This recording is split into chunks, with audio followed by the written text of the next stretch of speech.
Support for Headline Humboldt is made possible in part by viewers like you. Thank you. Coming up next on Headline Humboldt, locals have made ongoing and passionate protest a fixture in Eureka these days as people struggle to understand the depth of this unfolding political crisis. Also, Rutabaga Queen Olivia Gambino from Kinetic Universe joins us to talk about this year's race and the organization's long-term economic outlook. Coming up now on Headline Humboldt.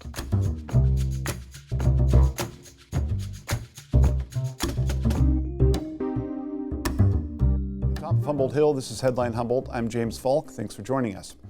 Every spring for decades, Humboldt County deploys its best and brightest minds and hearts for a wild weekend of adventure and creativity. The Grand Kinetic Championship, scheduled as always for the end of May, represents well the spirit, dynamism, and genius of our community. And given the reality of politics in this moment, when so many in our country seem to have gone crazy with partisan ideologies and intolerance, celebrating our particular character in our particular way seems like the perfect opportunity to signify far and wide that fear and hatred will not change the ways we choose to live and love. The race has always been a passion project for its organizers. No one is getting rich off of human-powered sculptures braving the elements. But this year, the costs of producing this event and doing it right have become an even bigger burden than usual. The long-term viability of our beloved race is in question, and Kinetic Universe could use your help. We'll be joined shortly by current Kinetic Rutabaga Queen Olivia Gambino to talk about the upcoming race, the challenges facing Kinetic Universe, and what folks can do to help. But first, the news. For International Women's Day, 5th Street in Eureka near the Humboldt County Courthouse was once again inundated with protesters alarmed by the rapid series of changes that have come under new President Donald Trump. The atmosphere for this recent protest was spirited and focused on the battle for gender equity as per the day. Yet the protesters were angered by a number of recent moves, from the firing of federal workers and planned deportation of immigrants to the gutting of regulations and abandonment of Ukraine. After the protest, local reports surfaced of local federal offices getting hit with layoffs and closures. I'd like to invite anyone who has been impacted by those cuts or layoffs and who wants to share their story to reach out to me at jfalk@keat-tv.org. Your story needs to be told. This past week, Cal Poly Humboldt unveiled its new research vessel, North Wind, in front of a crowd on Humboldt Bay. The North Wind is an oceanographic research boat capable of carrying 40 people and hitting 24 knots. It arrived here in Humboldt County after completing its sea trials in Bellingham, Washington, then making its way down the coast. Built by All American Marine, the vessel is 78 feet long, made of aluminum, and powered by an 1,100 horsepower engine. It cost $7.9 million to build, and a huge part of that effort and expense went into keeping its emissions within acceptable limits.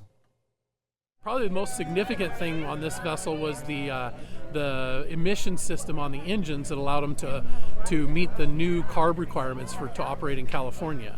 So this emissions equipment is actually fairly sizable and is kind of almost equivalent to the size of the engine, so we had to really shoehorn that emissions equipment into the engine room, basically fit it into an existing space, bring in a large amount of equipment into the engine room to basically, clean up that exhaust.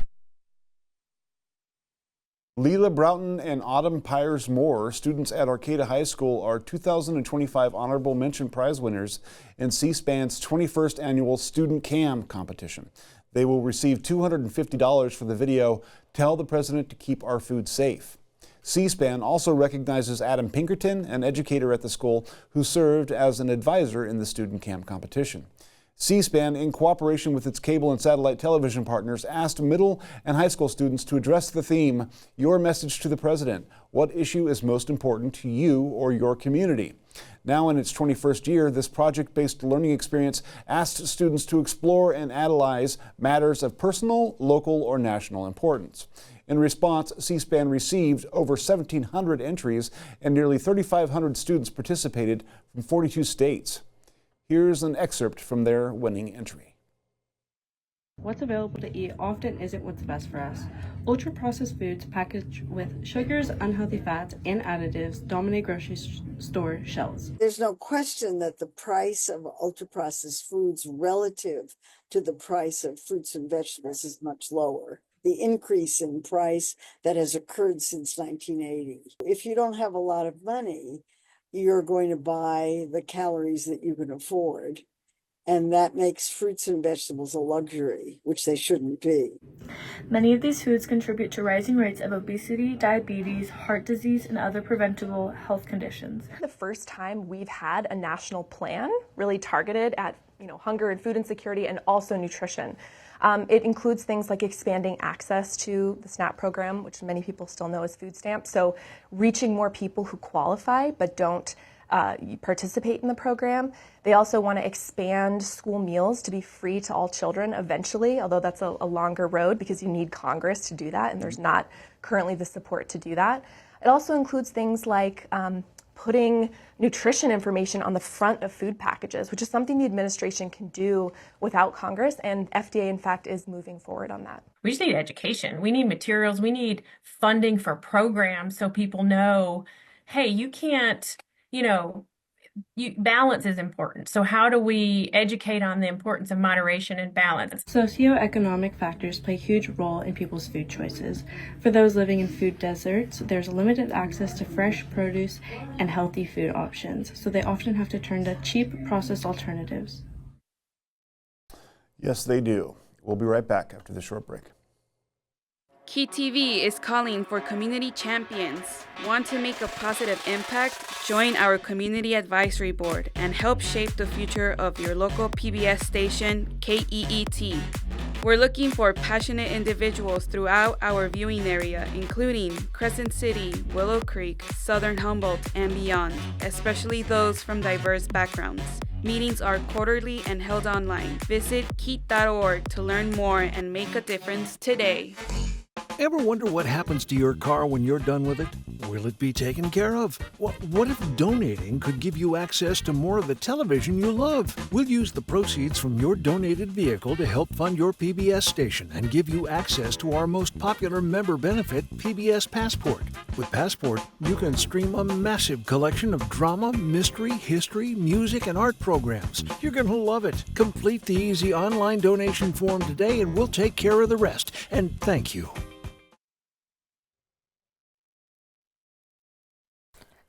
We're joined now by reigning Kinetic Universe Rutabaga Queen Olivia Gambino. Thanks for joining us. Thank you so much. I'm so happy to be here. Well, and I'm happy to have you here. I feel a little underdressed, but that's okay. We can't all shine constantly at all times. People will, need to be prepared. Well, yeah, whatever. We're a little bit of a contrast. We are a contrast. I like this. We're fabulous together. Yes. Well, thank you. Thank you very much. So the Kinetic Universe, the Kinetic Grand Championship, you've been doing this for a couple of years now. And you were selected, you won the title of Rutabaga Queen. For our audience who may not be aware, what is the Rutabaga Queen and what role do you play within the organization? Oh, so the Rutabaga Queen, it is a pageant. It is a party of unhinged pageantry, all right? So back in 1973, Barbara Ludwig, she crowned herself the Rutabaga Queen because she said, Hobart, you need a little bit more pageantry, darling. You need like a royal figure. And ever since then, every single year, we've crowned a new queen with the Rutabaga Ball. And we have 3 wonderful challenges for each competitor. And you just get to be Rutabaga royalty for the rest of your life and hopefully participate in the Kinetic Sculpture Race for the rest of your life. Yes. Now, so people who may not know, the Kinetic Sculpture Race is something that came around in the late 60s, I believe. Is that right? 1969. 1969, and there was a race between a couple of fellows down Main Street in Ferndale. Yes. And it was basically build your machine and who can beat who, right? Yeah. And it went from that to this phenom that has blossomed across the world. There are races that have gone on in Perth, Australia, all over the world, where people capture that same kind of theme and do the same sort of event. But historically, Humboldt's event has always been the crown jewel. We're the number one. Yes, of the Kinetic Sculpture Races. And the rules say that it has to be human-powered, yes. right? That means no motors, no mechanism, no towing, none of that kind of stuff, no artificial help, but human-powered across waves, sand, mud, and asphalt. Yes, and everything that you utilize to get you where you are going needs to be with you. Yeah, you have to carry everything. You have That's to carry right. everything Yep. with you, especially And- if you want to make ACE. Yeah, and there's also ACE is where you've basically promised to do all the things by the most difficult path possible, and then you follow through with that. And if you get that, you get an ACE award at the end of the race, Yes. which is highly coveted. Now, the kinds of things that people have to bring are pontoons, because you want your boat to float or your craft to float. So you got to figure out a way to carry your flotation devices on the rig as you're pedaling over sand and mud and everything else.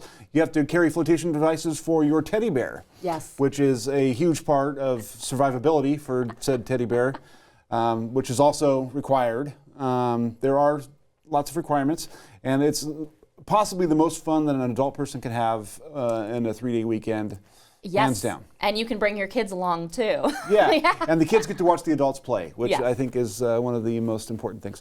So now, you moved here, you said 10 years ago, and then you got introduced to the race. Talk about what it was about the kinetic sculpture race that drew you in, the spirit that made you want to kind of get involved and make it happen. Well, I love mischief and whimsy. And the kinetic sculpture race is pure, unadulterated mischief and whimsy. I grew up mostly down south where we have things like Mardi Gras, and I'm not comparing what we do to Mardi Gras at all, because that's a parade. This is a race. This is athleticism, but it still has But the that aesthetic. same spirit. Yeah, yes, exactly. It still has a similar spirit to that, Yeah. and I was immediately attracted to that, coming from a family that had restaurants and Mardi Gras themed bars and the whole 9 yards. I said, this is special. This will keep me here forever. Yeah, yeah.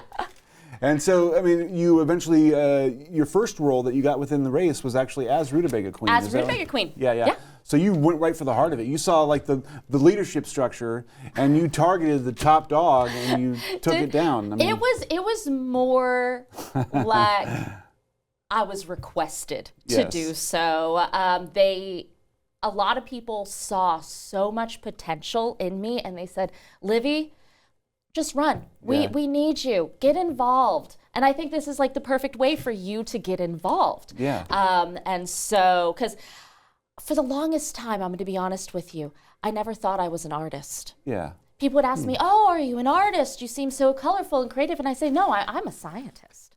I'm a scientist. Like, no, I go to school for biological anthropology. I'm interested in teeth. You do publish papers. Yes. I've seen some on ResearchGate, incidentally. What? Yes, Thank yes. you. And then I realized, oh gosh, the two don't need to be separate. I can Yes. integrate the two sides of my personality perfectly fine. Which is exactly what the race is. It I is. mean, it's an intellectual mix between the arts and engineering, and together they form this, whatever you want to call it, this phenom that Yes, is the this kinetic, phenom. this kinetic sculpture race.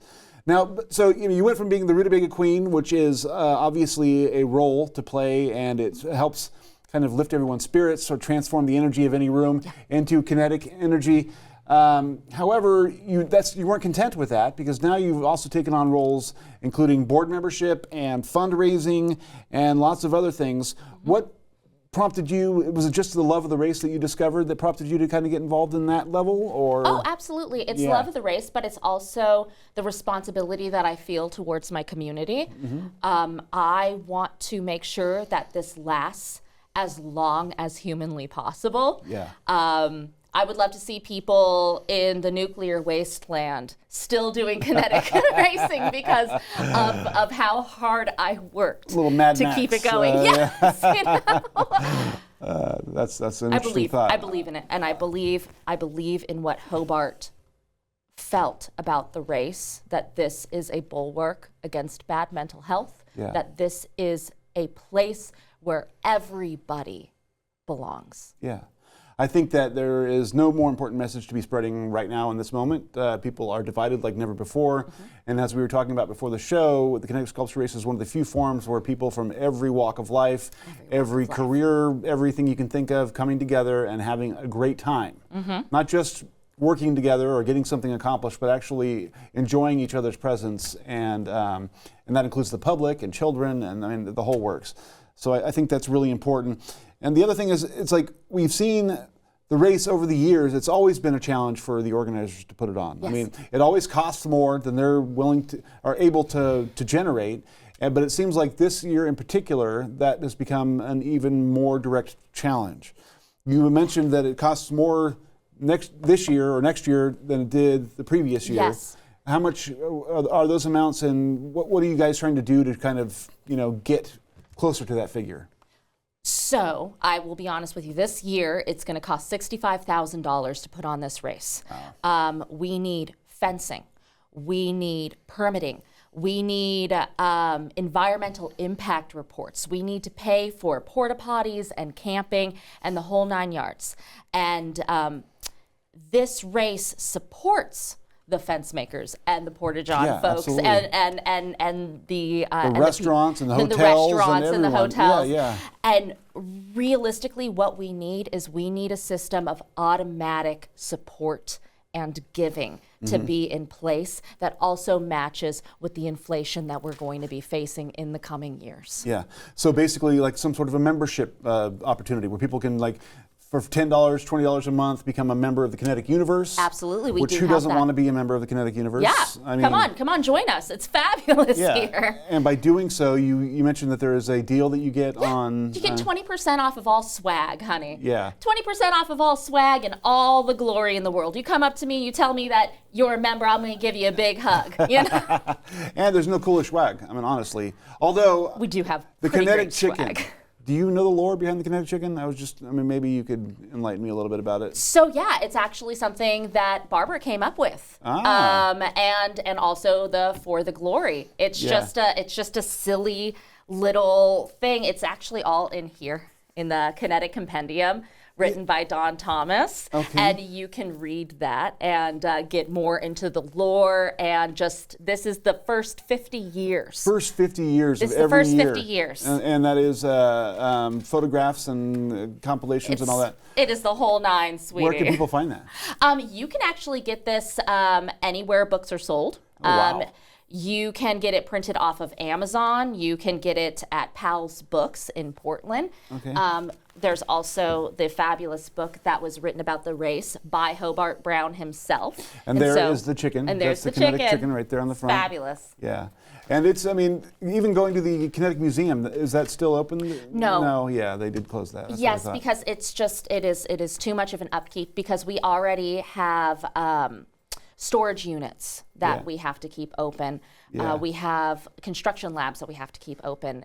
It's just too much of an uphill battle. So it's not just money that makes the race possible, it's also the army of people that make it possible, both spectators, racers, and volunteers, right? Absolutely. Let's talk a little bit about the volunteer corps that you coordinate. What does that look like? How do the people get along? What's the spirit there? So Aardvark the Clown is actually our volunteer coordinator, and he is in charge. This one person is in charge of mobilizing 60 to 80 would be fabulous, volunteers who are known as the ground pounders. Okay. These are the people who hold the signs. These are the people who pick up the trash. These are the people who direct traffic. These are the people who work to make everything function during this entire race. Now, does that include the judges and That does not even include the judges. Okay, so how does that work separately? What is that about?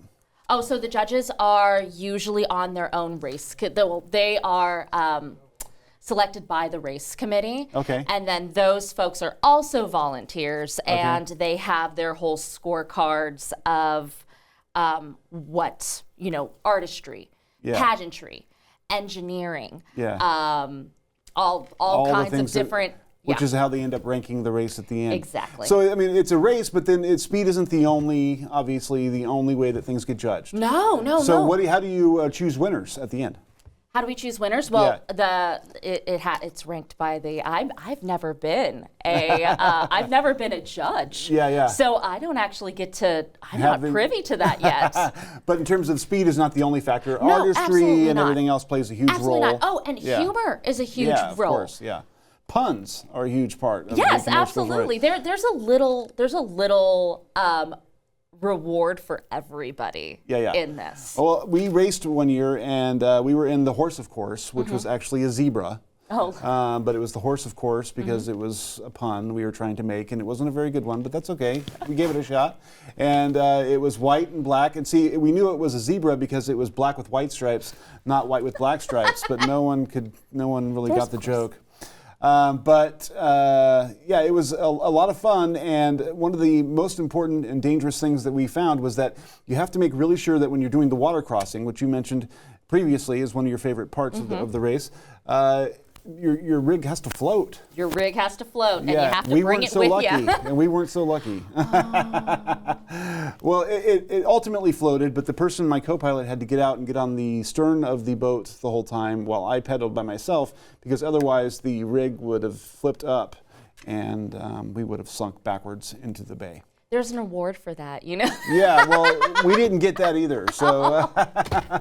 Yeah, actually, I'm going to tell you right now, I've been a spectator for a really long time, but this is my first year really digging in to the kinetic sculpture race. Yeah. I just know that this is something that I want to keep alive. Yeah.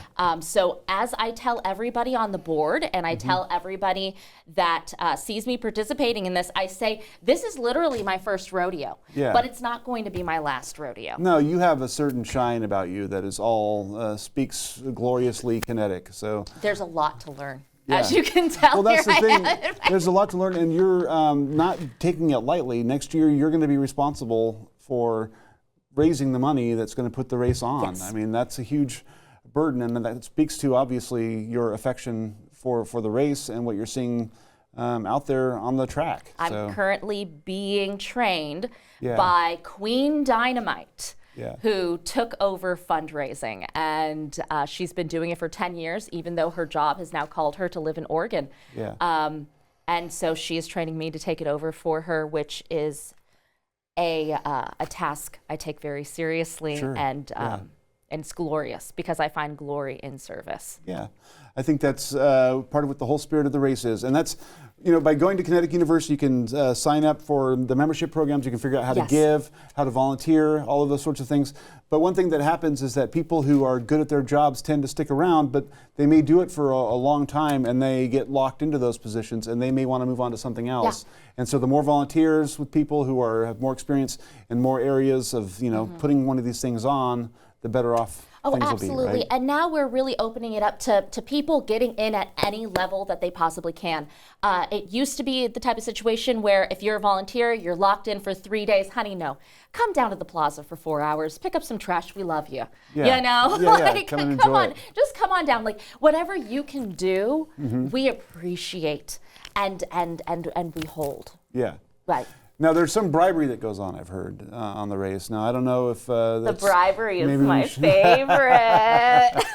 So the rules are hard and fast, but not that hard and fast, right? Yeah. I mean, you got to have enough slippage there for everyone to have a good time. Oh yeah, it's a great time. I mean, my father-in-law, Dean Hubbard, I think it was his 3rd year racing. He decided that he was going to race in a manner where he smudged all of the rules. He wanted to see how much he could really push it, and he had a great time. He had a great time because it's about fun. It's not about winning. It is about winning's great, but it's about having fun.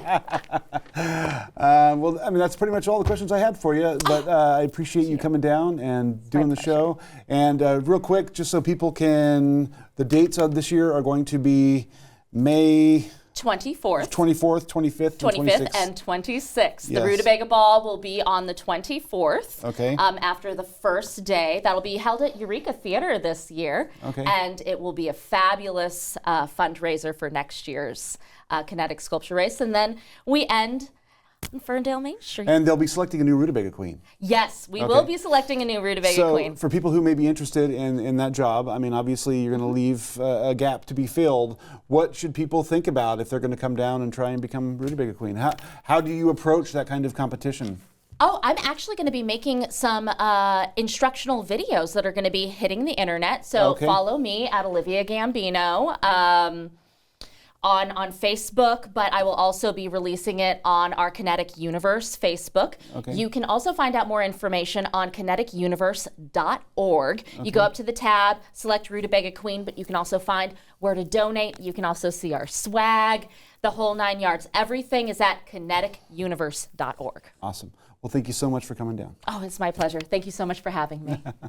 That's it for this week. Hopefully we'll be ready for Keat will be covering the race again this year, just so if people saw it last year and really liked what they saw, they can watch it again because we love going out there. That's it for this week. Stay tuned. Stay informed.